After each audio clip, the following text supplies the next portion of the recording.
2022년 6월 5일 평온한 휴일이 끝나가는 그런 시간에 조선일보에 김정은이의 적화 통일은 이게 바로 현실이다.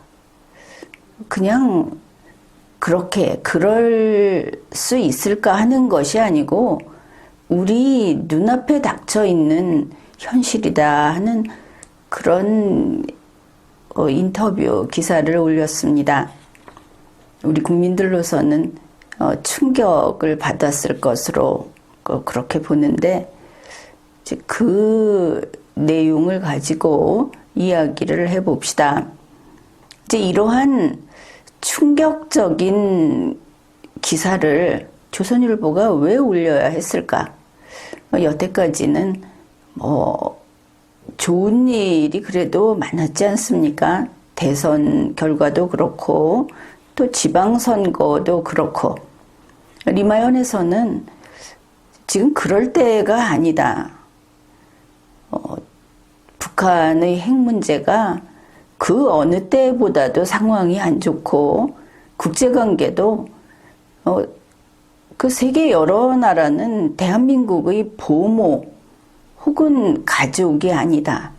이런 이야기를 했습니다. 그런데 이제 조선일보의 이러한 인터뷰 기사는 좀 우리가 주목을 해야 할 것이다. 그렇게 봅니다. 이런 이야기를 했습니다. 북한의 핵이 권총이라면 한국의 재래식 무기는 물총일 뿐이다. 죽는다 하는 이야기인데 좀 세게 나오고 있습니다. 안드레이 란코프 교수하고 인터뷰한 내용이고 이 인터뷰는 2022년 5월 31일에 진행됐다고 합니다. 조선일보가 실은 것은 6월 5일이지만 란코프 교수가 한 이야기는 이제 앞부분에 요약한 것이 이제 이런 내용이 들어 있습니다.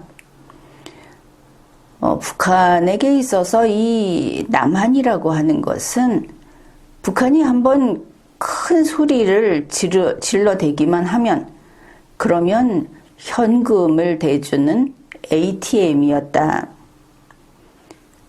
그러면 소리 질러서 돈만 빼가서 쓰면 되겠죠. 그런데 이제 그게 아니라는 겁니다. 이제는 남쪽을 정벌한다.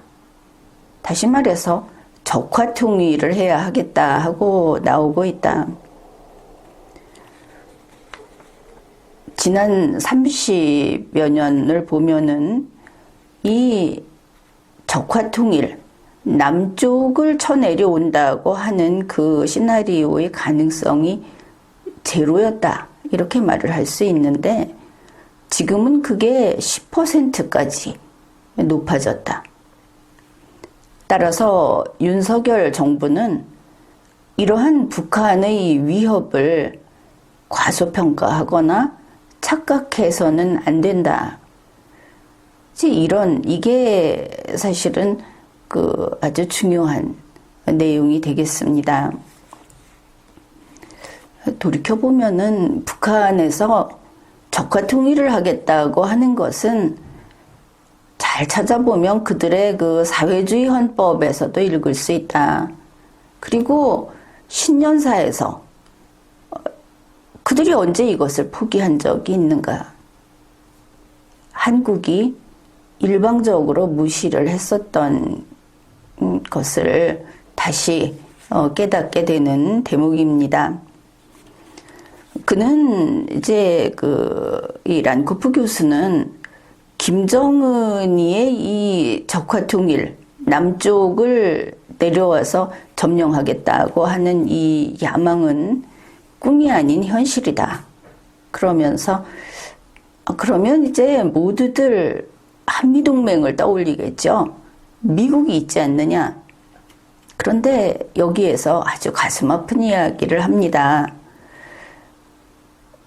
북한이 이제는 전술핵을 가지게 되고 이런 상황에서 핵 공격을 하겠다고 하면은 미국은 한국을 도우러 오기 위해서 미국 본토에 핵폭탄이 떨어지는 그 위험을 감수하지 않을 것이다.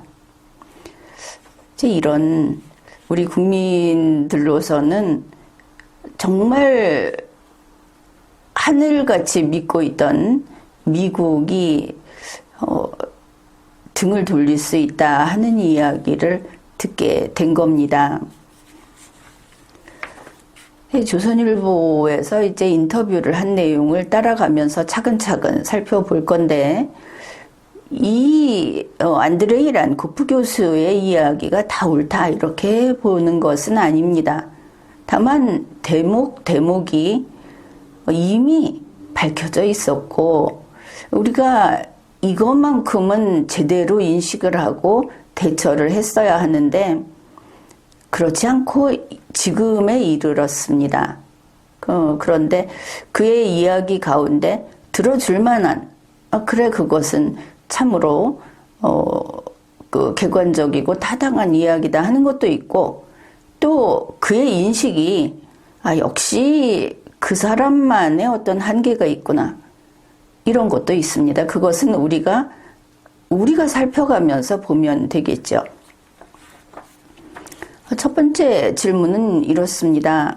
북한의 경제 그리고 국력이 한국보다 한참 뒤떨어지는 열세에 있는데 남조선을 정벌하는 적화통일하는 것이 가능하겠느냐?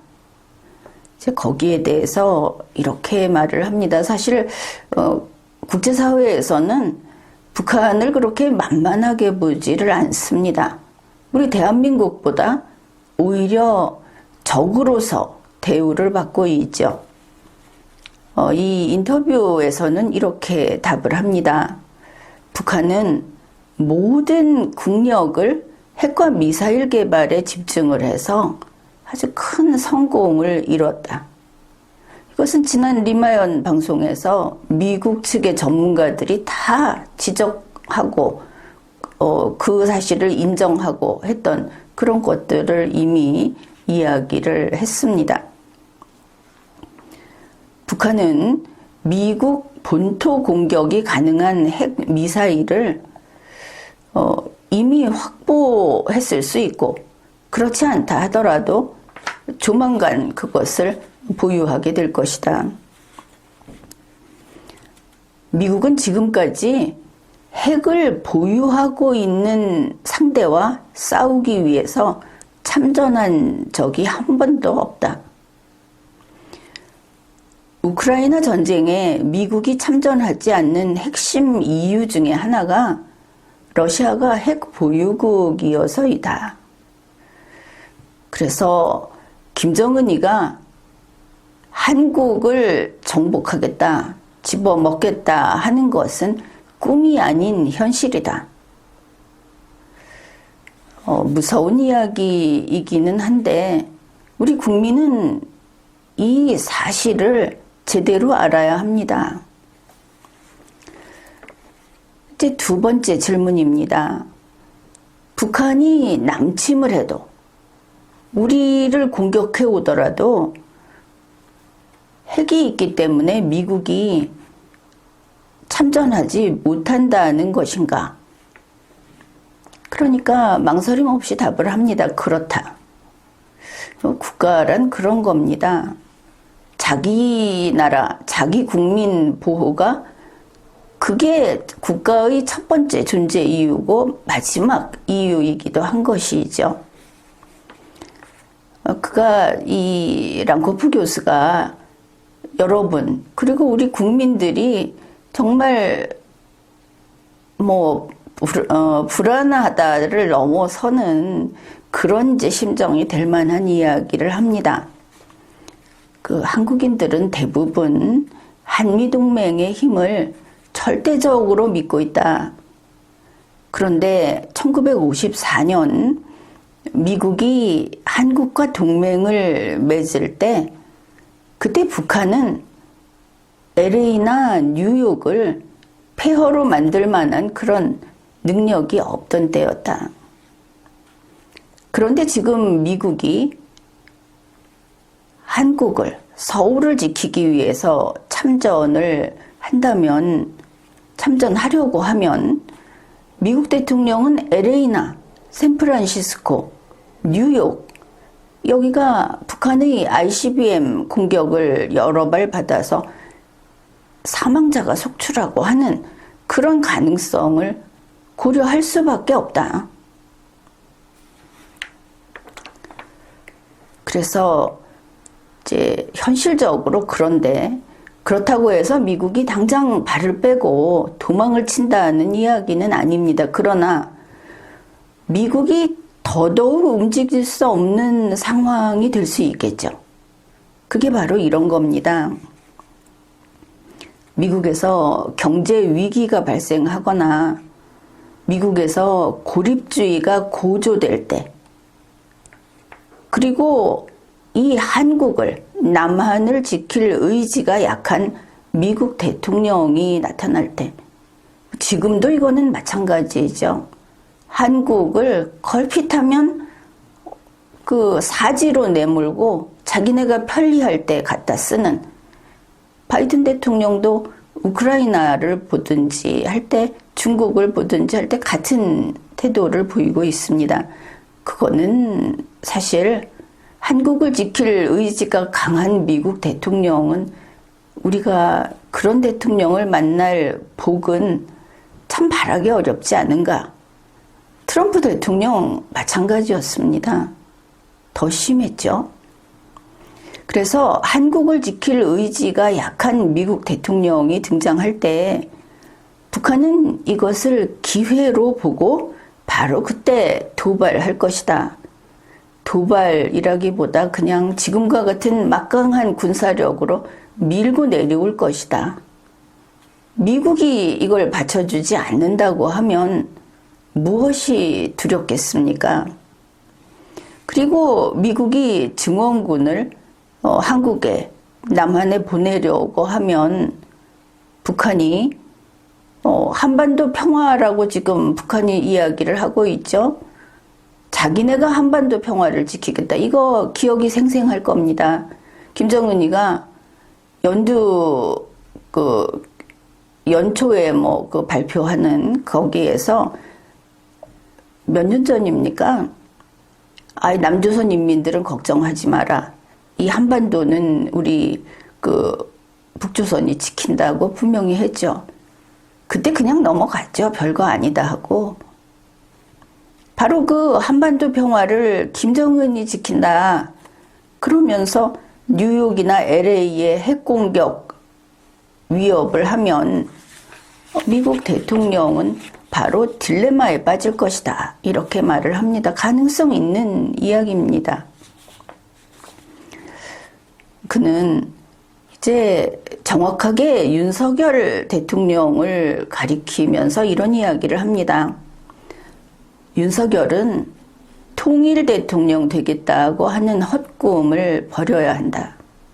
지금 용산청사에서 바로 이런 꿈이 야금야금 커가고 있는 것을 우리가 알고 있습니다.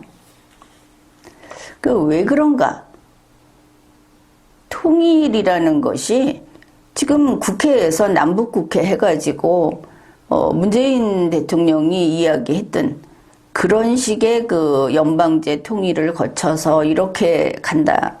그거는 우리 한국이 북한을 제압할 수 있다는 전제하에서, 한국 뒤에 미국이 있고 그런 전제하에서 그려보는 그런 어떤 희망사항입니다. 그런데 지금 현실은 한국 뒤에 있는 미국은 이미 지금 중국을 상대하는 데 있어서도 일본 라인까지 빠져 있고, 현재의 한국 정부가 제 아무리 미국하고 가까이 가겠다고 해도 여기는 언제라도 친중으로 돌아서고, 언제라도 김정은이가 이런 여기를 잡아먹으려고 하는 줄 모르고 계속 김정은이한테 정을 느끼는 이런 곳이기 때문에 분명히 지금 미국 쪽의 그 라인은 일본까지 내려가 있습니다. 그런데 그럼에도 불구하고 상황이 전혀 안 변한 줄 알고 또다시 문재인 시즌2 또 통일 대통령을 꿈꾸고 있는 것이죠.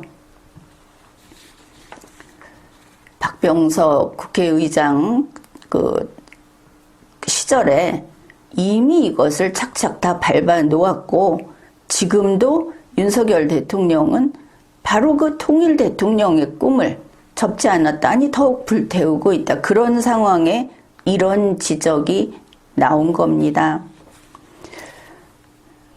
북한이 목숨 걸고 ICBM을 확보하려는 이유가 바로 그거냐, 적화통일. 거기에 대해서 이렇게 답을 합니다. 한국을 공격할 때 남침을 하는 이런 이제 그 순간에 한미동맹을 마비시키고 한국과 미국을 분리시키는, 미국이 이곳을 돕지 못하게 하는 가장 효과적인 수단이 바로 ICBM이다. 북한은 미국 본토를 핵으로 공격할 수 있는 ICBM과 SLBM 그리고 수소폭탄을 보유하고 있다. 북한이 전술 핵 개발에도 성공할 가능성이 적지 않다 그러는데 이거는 성공한 것으로 잠정적으로 지금 그렇게 되어 있습니다. 다만 아무도 인정하고 싶지 않을 뿐이죠. 이제 그 다음 질문입니다. 북핵이 고도화돼서 이게 이제 전술핵이 그 소형화돼서 바로 쓸 수 있는 그런 상황이 됐다는 그것과 관련된 건데 남북한의 군사적 균형, 전략적 균형이 깨어졌는가? 이 이야기는 리마연 지난 방송을 참조하기 바랍니다.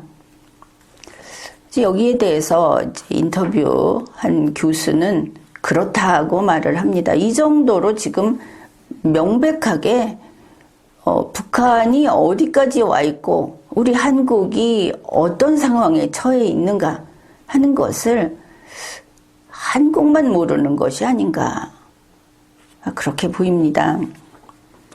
그의 이야기를 좀 소개를 하겠습니다. 이제 이 부분에 대해서 왜 통일 대통령 이런 한가한 소리를 할 때가 아닌가 하는 부분입니다. 김영삼 대통령에서 박근혜 대통령까지 그거 참 긴 세월입니다. 역대 보수 대통령들은 북한이 붕괴하면 자기가 통일 대통령이 될 수 있다는 그런 그 꿈을, 그런 희망을 한 번씩은 가졌었다. 전시작전권 전환을 처음 추진한 것도 좌파 정권 아니고 보수 정권이었다. 하지만 이제 그런 꿈이 완전히 사라졌다. 1990년 초 이후에 30년간 사라졌다가 되살아난 남벌, 그러니까 적화통일의 위협을 한국 윤석열 정부는 냉정하게 직시해야 한다. 그러면서 지금 한국의 입장에서는 국가 안보 그리고 국가 생존, 한국이 북한에 먹혀서 없어진다는 이야기입니다. 국가 생존이라는 것은 지금 한국이 정신머리 없이 살아가는 것을 보면, 대통령 부부가 하고 있는 짓거리를 보면 정말 망하려고 저러나 싶기도 하죠. 그런데 이 멀쩡한 외국인 교수가 이 이야기를 아무렇지도 않게 하는 겁니다. 한국 너희가 이 국가를 유지하고자 한다면, 그래서 국가 안보와 국가 생존은 가장 중요한 제1의 과제다. 지금 윤석열 대통령이 당선이 됐다 하고 나서 계속 내부에서 싸우면서 바로 코앞에서 핵실험을 한다고 하는데 그게 안중에도 없었습니다. 그리고 이 나라는 망할 수 없는, 흥할 수밖에 없는 나라처럼 그렇게 갑자기 아주 신속하게 부자가 되겠다고 윤석열 대통령이 이야기를 했죠. 그거 아주 현실에 눈 감은 이야기입니다. 이 나라가 먹히고 없어지느냐, 우리가 김정은이의 백성이 되느냐, 이런 걱정을 하게 될 줄 꿈에라도 생각을 했습니까? 의지가 없고 나라를 지키겠다, 그리고 내가 내 삶의 주인이다 하는 그런 생각이 없이 계속 남을 보면서 저 사람은 나보다 뭐를 더 갖고 있는데, 저 사람은 정부에서 돈을 몇 푼 더 받을 수 있는데, 그런데 그거 다 잡아먹혀서 김정은이 돈이 되면 어떻게 하겠습니까? 미국이 있어서 괜찮다고 생각을 했죠. 지금 미국이 하는 것처럼 하면 다 된다고 생각을 했죠. 미국은 다른 국가입니다. 그래서 경제 외교가 아니라 군인에 의한, 결국은 안보 외교가 더 중요해졌다. 그러니 이 마당에 윤석열 대통령이 통일 대통령이 되겠다고 하는 것은 망상일 뿐이다.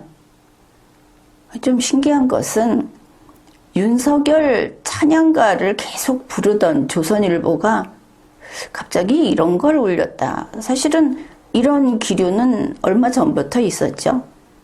여러 이 메인 언론사라고 할 수 있는 곳에서 윤석열 정부에게 경고하고, 그렇게 가서 안 된다고 하고, 또 안보에 대한 걱정을 하기 시작한 것이 요즘 들어 갑자기 속도가 붙으면서 여기에 이르렀다 하는 것입니다. 그래서 이제 그러면 북한의 이 남한 정복, 그 의지를 무력화하는 방안이 무엇이냐고 이제 질문을 합니다. 그런데 여기에서 이제 그의 말을 들어는 보겠지만 유의할 것은, 지금 또 이 사람이 무슨 답을 내줄 거라고 기대를 한다면 그런 국민은 나라를 지킬 수 없습니다. 자기 나라를 가지고 살아갈 자격이 없는 것이죠. 이 사람이 하는 말은 그저 이런 문제의식을, 현실을 알고 문제의식을 갖고 있는 사람의 그의 생각, 그의 일설이다, 이렇게 보고 내가 주체적으로 판단을 해야 하는 겁니다. 그는 우선 현실적인 이야기부터 합니다. 한국 일각에서 제기하는 자체 핵개발은 불가능하다. 한국이 정말 핵무장을 시도한다면, 사실 이것은 일본도 하고 싶어 합니다. 그런데 일본도 입에서 꺼내지도 못하고 히로시마산 녹차를 대접할 뿐이죠. 그러면서 그들은 첨단 무기를 차곡차곡 준비를 하고, 그리고 미국의 앞에 서서 중국을 견제하겠다고 하면서 막대한 비용을 마련하겠다, 그게 필요하다 하는 이야기를 슬슬 합니다. 미국의 일본의 군사력은 이렇게 지금 하루가 다르게 강해지고 있는 것이죠. 그런데 한국은 그냥 앉아서 우리 핵무장하겠다, 입으로 그렇게 이야기해도 아무도 두려워하지도 않지만 현실적으로 불가능하다 하는 이야기를 지금 하는 겁니다. 한국이 정말 핵무장을 시도한다면 국제 제재로 경제가 먼저 무너져 버린다. 그래서 미국의 전술핵을 배치하거나, 이거는 이제 배치라고 해도 사실은 우리 것이 아니죠. 또 미국하고 핵 공유를 한다거나 하는 것은 뭐 거기까지 갈 수는 있다고 하겠지만 여기서 이제 핵심이 이겁니다. 최종적으로 핵무기 사용 버튼을 누르는 사람은 딱 한 명이다. 그건 미국 대통령이다. 이거 지난해 국민의힘 경선 과정부터 계속 나왔던 이야기입니다. 이게 현실이죠. 핵무장 하겠다고 배짱 두둑한 소리를 하는 것은 그냥 말이고, 그리고 뭐 그냥 엄포 놓는 것이고, 현실은 무슨 짓을 해도 그 버튼은 미국 대통령이 누를 수 있는 것이다. 선택은 그가 한다. 한국 핵무장은 아닌 겁니다.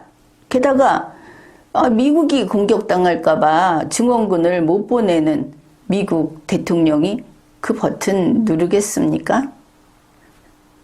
이번 우크라이나에 대해서도 바이든 대통령은 이야기를 했죠. 사실은 진심은 이겁니다. 우리 미국 국민과 미국을 위협할 때 그때 미군은 싸운다. 그 이야기까지 나왔습니다. 참으로 각박한 21세기입니다. 그러니 이제 이 사람 말로는, 이 교수 말로는 마지막이자 유일한 방법은 한미동맹을 미국과 영국의 동맹, 미국과 일본의 동맹에 갈 만큼 대폭 강화를 하는 것이다. 이게 얼마나 어려운 일인지 알고 있죠. 미국과 영국은 따지고 보면 한 핏줄입니다. 집안이 같다 하는 것이고, 미국과 일본은 전 세계에서 일본은 동양에 있는 백인 국가라고 합니다. 일본이 미국에게 얼마나 충실했습니까? 언제 한번 뒤에서 배신한 적이 있습니까? 한국은 지난 5년 동안 미국을 배신했고, 이번에 윤석열 대통령도 시진핑하고 뒤에서 딴소리 하지 않았습니까? 그거 미국에서 다 알고 있습니다. 그러면 지금이라도 이제 죽게 생겼으니까 미국에게 진심으로 가서 매달리겠다. 그거밖에 방법은 없다고 합니다. 그러나 미국이 스스로 본토가 위협을 받게 되면 다 필요 없다는 것이죠. 그러면 우리가 힘을 갖는 수밖에 없다. 핵은 가질 수 없고, 뭐 뻔히 알고 있던 일들입니다. 그래서 이제 또 다음 질문입니다. 한미동맹은 지금도 아주 단단하고 강하지 않는가? 서로 그랬죠. 바이든 대통령과 윤석열 대통령이 만나서도 그랬고, 바이든 대통령과 문재인 대통령이 만나서도 그랬고, 한미동맹은 강력하다. 말로 10번, 20번 했습니다. 그런데 답은 이겁니다. 그렇지 않다. 미국과 영국, 미국과 일본 동맹의 그 강도가, 결속도가 10점이라면 한미동맹은 한 6, 7점밖에 안 된다. 10점과 6, 7점의 차이는 엄청난 겁니다. 뭐 겨우 몇 점 차이가 아닌 것이죠. 그래서 한미동맹이 10점에 다가가도록 그렇게 한국의 전략적 가치를 높이고 한국의 매력을 더 높여야 된다. 한미동맹을 과신해서는 절대 안 된다. 한국을 지켜주는, 한국의 생존을 지켜주는 다른 대안은 이런 상황이지만 없다. 이렇게 말을 합니다. 미국이 그것이죠. 한국이 미국에게 충실한가 정도가 아니고 한국이 미국에게 충실하다고 믿는 그게 필요한 겁니다. 거기다가 더해서 한국이 미국에게 필요한 국가여야 하는 것이죠. 필요해야만 한국을 지키는데 자기들의 피해를 감수하고 온다는 겁니다. 한국은 미국에게 필요한 존재인가? 김정은이 앞에서 김정은이를 어떻게 해주겠다는 것이 미국의 필요를 불러일으키는가? 그럴 리가 없지 않습니까? 이미 그거는 산통 다 깨졌죠. 문재인 대통령이 김정은이도 당신 필요 없다. 미국 쪽에서도 당신 필요 없다 했으니까. 그 다음에 이제 지금과 같은 상황에서 윤석열 정부는 어떤 대북 정책을 펴야 할까 하는 여기에 대해서 답을 했는데, 특히 이 떠먹여주는 답까지 받아들이지 말라고 앞에서 이야기를 했습니다. 무슨 천공인지 무슨 도산지 하는 말을 듣고 한다고 하는데, 그런 정신 나간 그런 태도로는 우리나라가 하루라도 더 빨리 망하는 것이죠. 그냥 파산해서 망하는 것이 아니고 저 무서운 김정은이한테 먹힌다는 겁니다. 그게 농담이 아닌 것이죠. 대한민국 국회에서 북한 쪽에 거기 무슨 국회가 있다고 남북 국회회담하고, 각 지자체에서 남북 간의 지자체 간에 그런 회의를 하고 통일 논의하고, 정신들이 나간 것이죠. 우크라이나가 그 일부가 왜 러시아에게 먹혔습니까? 밖에서 이야기하기는 러시아가 나빠서 그렇다고 그러는데, 러시아 쪽에 넘어가고 싶다고 한 사람이 그렇게 많다고 하지 않습니까? 우리 국민은 과연 안 그럴까?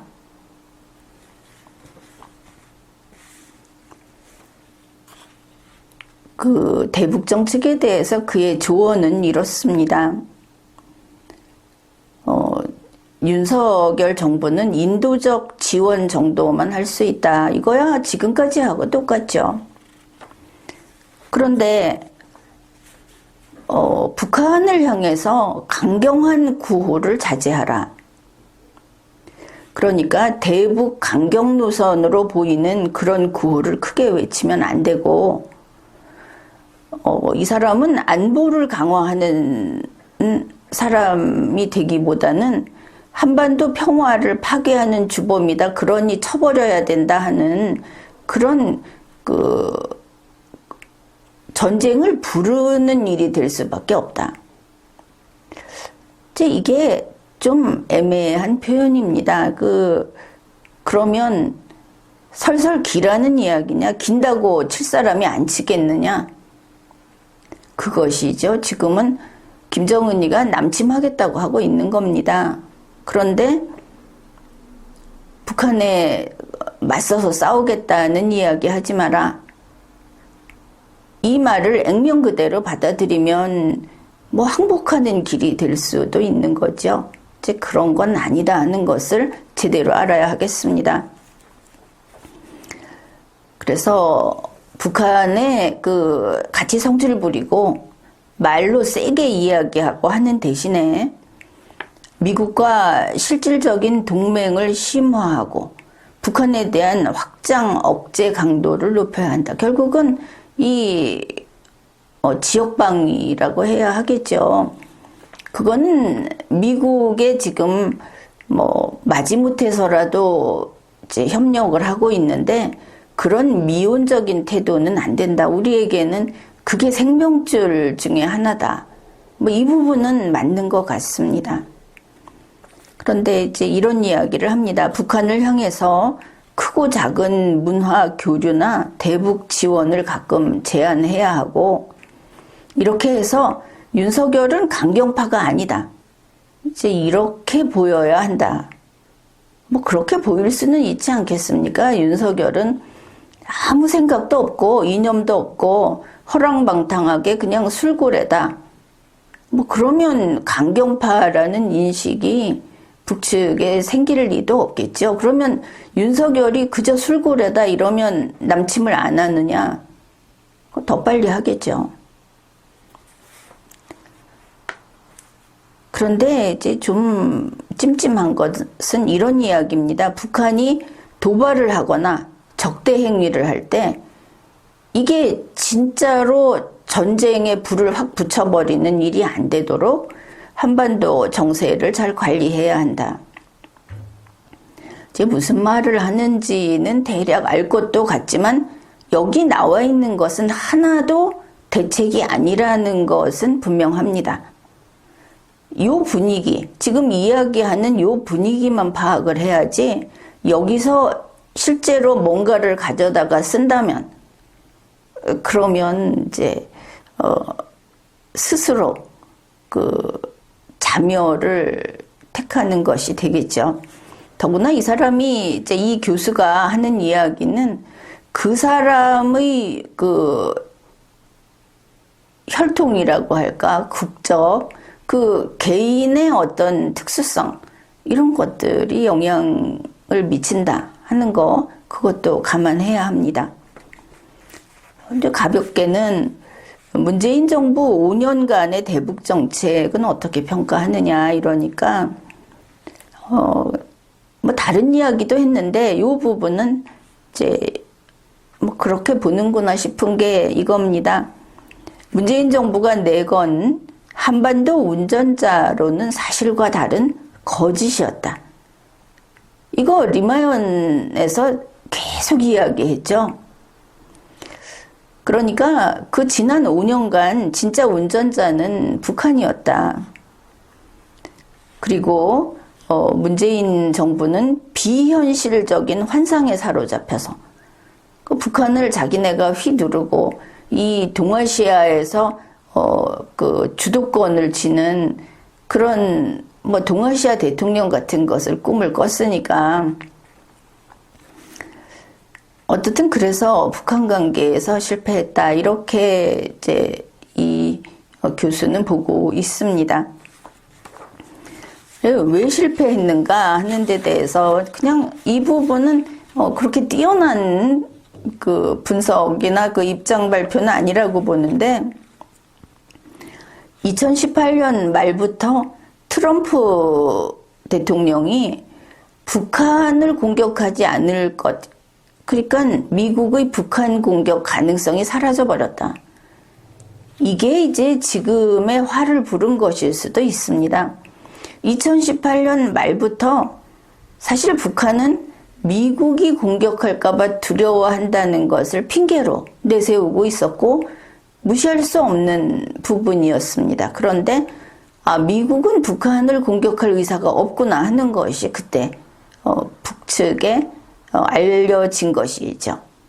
그러니까 북한의 입장에서는 남한 정보는 이제 쓸모가 없어진 겁니다. 미국과 혈맹이다 하는 남한 정부는 아무 도움이 안 된다. 그러니 북한의 입장에서 남한이라는 것은 미국을 관리해주는 도구가 아니고 그렇다고 해서 또 대북 제재를 깨면서 북한에 돈을 대주는 ATM 기능도 못하고 그래서 무용지물이 됐다. 그런데 여기에서 문재인 정권에서 북한에 지원을 전혀 못했다는 식의 설명을 하는 것은 이번 소개에서 뺐습니다. 그것은 비현실적이기도 하고 또 그 사람의 입장에서 북한을 이렇게 개구멍을 내서 지원을 했다고 말을 하는 것도 그 사람의 입장에서는 어려울 것이고 그런 인식도 없더라 이렇게 보는데 ATM 기능을 못했다고 하더라도 지금 대북 제재 위반한 이 한국 쪽에 여러 무슨 기업이나 뭐 이런 것들이 많이 있죠. 그래서 단지 그 미국을 관리하는 도구로서의 기능을 상실했다. 지금도 북한에 얼마나 물자를 보내주고 있습니까? 유엔을 통해서 그 인도적 지원 같은 거 하면 거의 우리가 돈을 다 내다시피 하고 있지 않습니까? 그 다음에 이제 한국 좌파들의 환상, 그러니 뭐 지금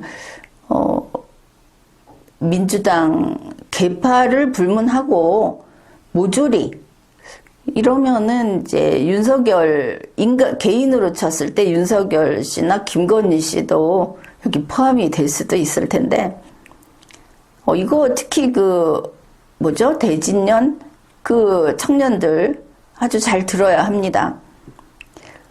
이 환상이 뭐냐면 북측에서 엘리트들은, 그러니까 평양 시민들은 평화통일의 동반자다라고 하는 이게 환상이다.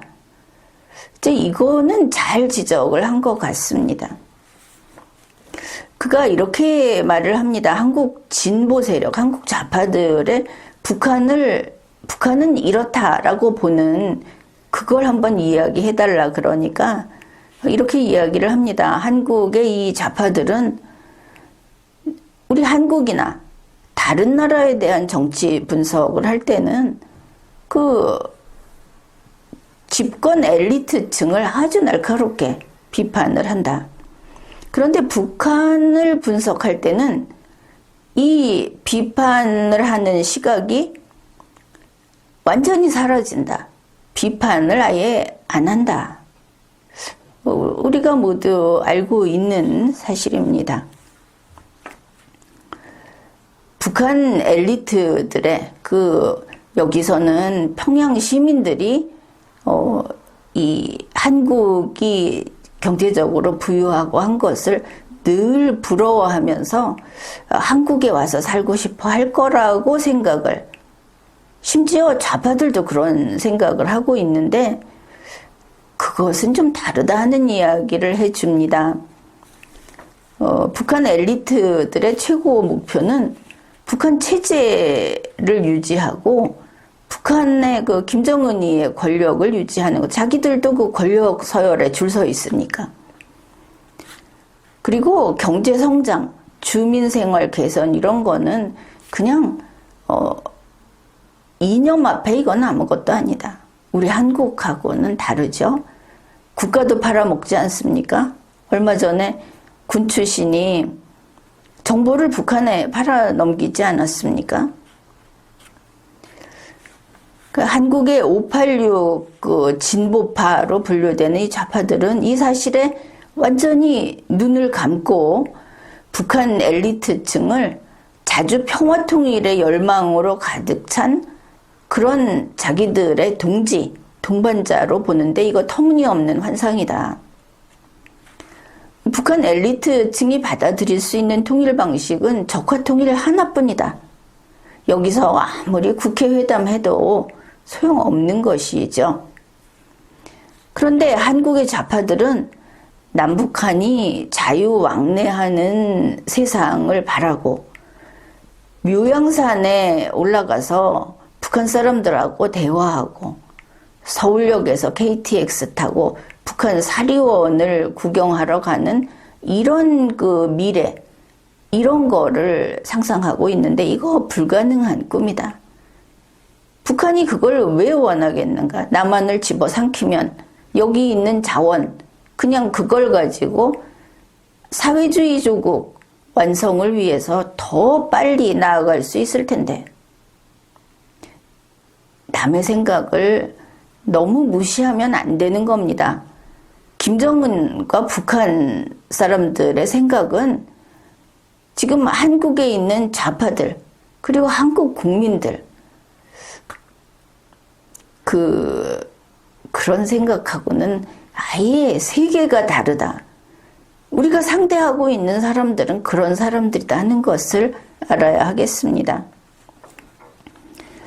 물론 이 인터뷰에서 답변을 하는 사람이 상당히 구태의연한 것은 맞죠. 이런 이야기로서 북한을 보여주려고 한다는 것도 구태의연한데 우리 한국 사람들이 너무나 모르기 때문에 정말 옛날 이야기라도 좀 알아들어야 하기 때문에 그래서 이런 말을 한 게 아닌가 그렇게도 보입니다. 이렇게 말을 합니다. 북한 엘리트 입장에서 모든 남한 사람들은 위험한 사상적 바이러스를 가지고 있는 보균자들이다. 고쳐서 쓸 사람이 없는 겁니다. 그러니까 이 남한에서 인간은 싹 제거하고 차라리 개, 돼지와 돈과 건물을 걷어서 쓰겠다. 이게 그들의 생각인 겁니다. 우리가 정신을 바짝 차려야 하겠죠. 남한 사람들은 걸치고 있는 옷이나 신발이나 태도, 몸짓, 심지어 피부 색깔까지 다 위험하다. 그러니까 이게 왕래하는 것을 이들이 얼마나 꺼리는가 하는 것을 보여주는데, 남한 사람들하고 접촉을 하기만 하면 북한 인민들의 체제에 대한 충성심이 흔들린다. 평양 시민은 이거를 극구 막아야 하겠죠. 그래서 개성공단, 금강산 관광 이럴 때 거기서 이 한국에서 가는 사람들이 접촉할 수 있는 사람들은 보위부원, 이걸 이렇게 표현합니다. 두꺼운 사상의 방역복. 우리 이쪽에서 북한에 가고 했을 때 이쪽 무슨 국회의원이라든지 기자들이 야금야금 말을 건네고 하지 않았습니까? 그쪽 사람들이 한국의 풍족한 이런 생활을 부러워할 수 있도록 혹은 뭐 이런 식으로 이야기를 건넸는데 그게 다 쓸데없는 짓이다. 그래서 그렇게 사상적으로 전혀 미동도 하지 않는 그런 사람들만 남한 사람들을 접촉할 수 있었다. 이렇게 말을 합니다.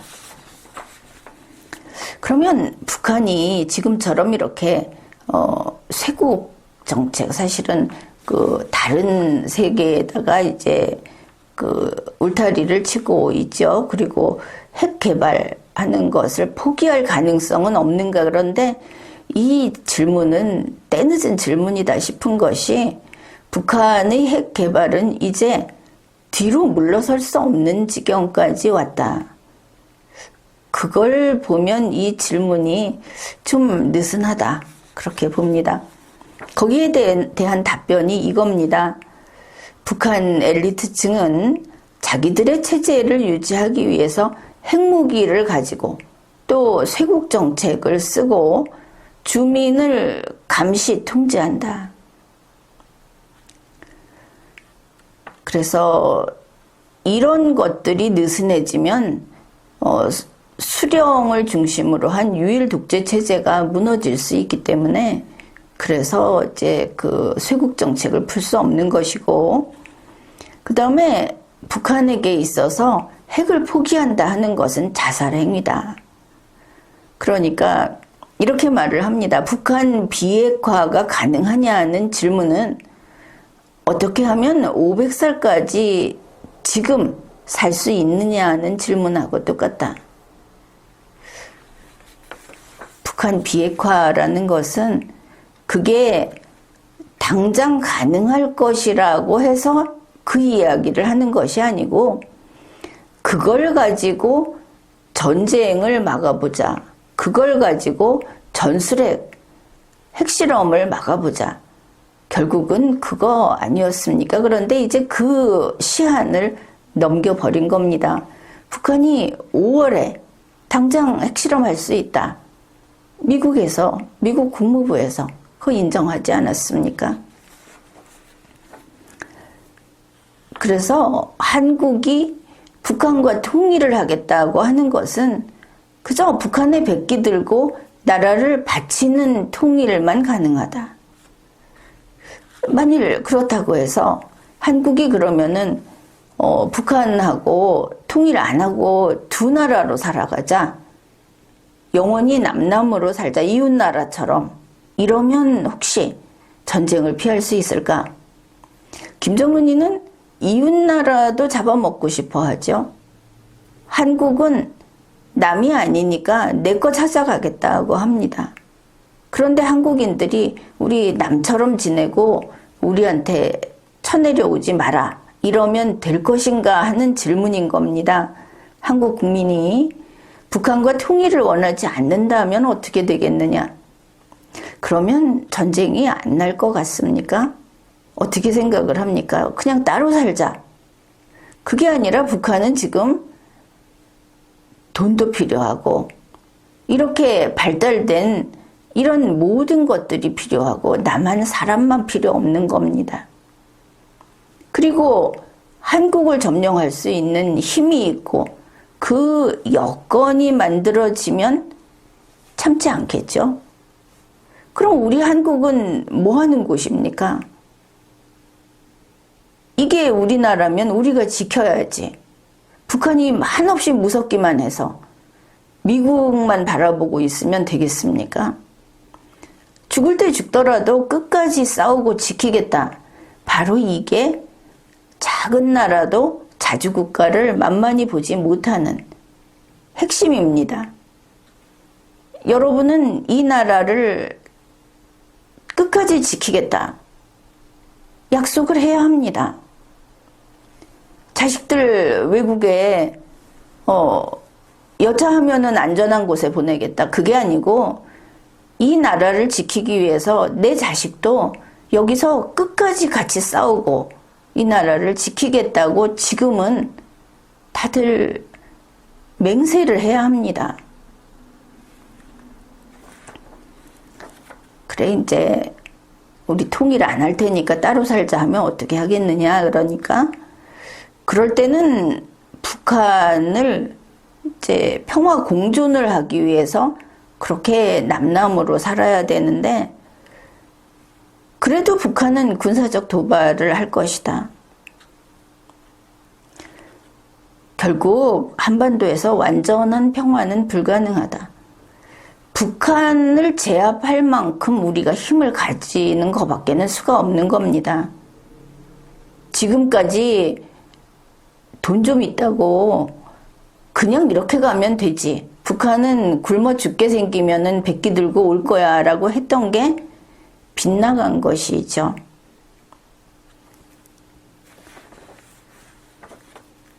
그래서 평화 공존은 군사력과 억제의 수단으로 북한이 우리를 넘볼 수 없을 때, 그러니까 미국만 떼어내면 한국은 만만해. 그게 아니고 한국 저거 자체가 죽기 살기로 싸워서 만일 김정은이가 여기를 쳐내려오면 둘 다 망해 없어질 거다. 한국은 쉽게 포기 안 한다. 그리고 그런 실력을 가졌을 때 뭐 싸워선 건덕지가 남는 게 있어야 넘어오겠죠. 그럼 너 죽고 나 죽자 한다면 못 내려올 겁니다. 첫째는 우리 국민의 정신 무장입니다. 조선일보에서 북한 엘리트들이 이런 기존 태도를 바꿀 가능성이 없냐 이렇게 물으니까 자꾸 없다고 합니다. 뭐 간단합니다.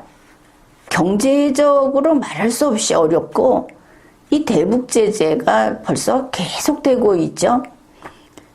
그런데 북한은 체제를 유지한다는 그 필사적인 그런 목표, 그것 때문에 북한 엘리트들이 똘똘 뭉쳐있다.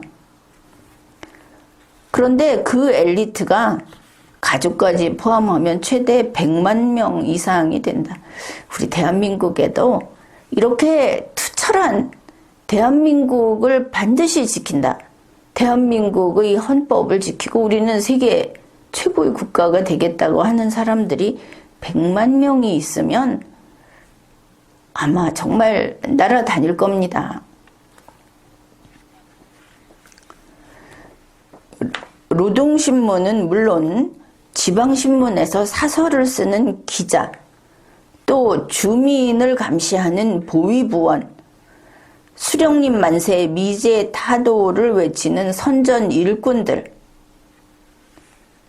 현대적인 기술이나 경영 방식을 모르는 북한의 경제 일꾼들은 지금 보면 한국 주도의 통일한국에선 설 자리가 없다. 어차피 우리는 너무 달라진 것이죠. 그래서 엘리트만이 아니고 결국은 전 주민이 북한 체제가 무너지면 그 자기 나름대로 가지고 있던 그런 기득권, 그걸 모두 다 잃어버리게 된다. 그래서 체제 유지에 결사적일 수밖에 없다. 이 부분은 우리가 좀 새롭게 인식을 해야 합니다. 4차 산업혁명이라는 거 가지고 얼마나 걱정들을 하고 그랬습니까? 그런데 북한은 정말 어떻게 보면 일제 말기 같은 상태도 많이 있죠. 남북이 합해지면 북한은 그렇게 망한다는 생각을 하는 게 당연합니다. 그들은 핵을 가지고 있죠. 그 대신에. 정상적인 삶은 말도 하지 않습니다. 그러면서 자존심, 이런 이야기 하는 거 아닙니까? 그래서 평양 시민만이 아니고 이제 보면 각 지방에서도 그래도 이렇게 사는 것도 괜찮다고 하는 그 많은 사람들이 전부 총 들고 나설 사람들인 겁니다. 우리 한국하고는 실정이 참 다르죠. 그들은 뭐 여권 가지고 외국으로 도망칠 수 있는 상황도 아니죠. 북한의 최근 대남 정책이 과거와 달라진 점이 뭐냐, 그러니까 이게 문재인 대통령의 죄다 이렇게도 말을 할 수 있는데, 이 사람은 이렇게 말을 합니다. 미국과 중국이 전략 경쟁을 너무나 과도하게 하다 보니까 중국의 입장에서 북한의 전략적 가치가 크게 높아졌다. 중국하고 북한은 혈족이라 그러죠. 그러다 보니 북한은 중국에서 훨씬 수월하게 기름이나 식량을 공짜 지원을 받게 돼서 이제 뭐 한국이나 다른 나라하고 원조를 받든지 경제 협력을 한다든지 하는 그게 필요성이 많이 줄었다. 이번에 코로나19가 뭐 퍼졌다 할 때도 중국에서 먼저 비행기 가지고 들어가지 않았습니까? 그런데 이렇게 된 것이 문재인 대통령이 트럼프 대통령과 같이 북한을, 김정은이를 그 위상을 높여줬다. 스스로 목에 줄을 맨 겁니다. 또 하나는 ICBM과 전술핵의 개발 성공이다. 필사적인 노력을 한 것이죠. 그리고 물론 지금도 이게 미사일 발사하고 이런 거 하는데 누가 그걸 대줬느냐? 그들의 사상적 동지들이, 그런 국가들이 신냉전에 있어서 같은 편에 있는 국가에서 이런 것을 도와줬을 것이다. 그렇게 보고 있습니다. 그래서 이런 변화가 북한이 한국에 대해서 이제는 치자, 점령하자로 바뀌고 있다. 김정은 남매가 대남 핵공격을 하겠다고 하는 데서 적화통일의 야망을 읽을 수 있다. 그냥 한 소리가 아니다. 이렇게 말을 합니다. 이제 끝으로 한국 국민과 엘리트들에게 충고 한마디를 해달라 하니까 이런 말을 했습니다. 안보에 있어서는 설령 그게 0.1%, 0.01%라고 해도 어떤 가능성이 있다고 한다면 그 가능성을 무시해서는 안 된다. 이거는 가능성이 아니고 이제 안보 위험을 말하는 겁니다. 한국인들은 세계 6위의 군사력을 가진 한국군에게 저 낙후한 인민군은 위협이 될 수 없다. 이렇게 믿고 있다. 그런데 그러면 한국의 재래식 군사력으로 진짜 김정은이의 전술핵을 막을 수 있겠는가? 그래서 한 이야기가 핵무기가 권총이라면 한국의 최첨단 재래식 무기는 물총이다. 한국은 저 북한의 남침 야욕을 과소평가해서는 안 되고 착각에 빠져서는 안 된다.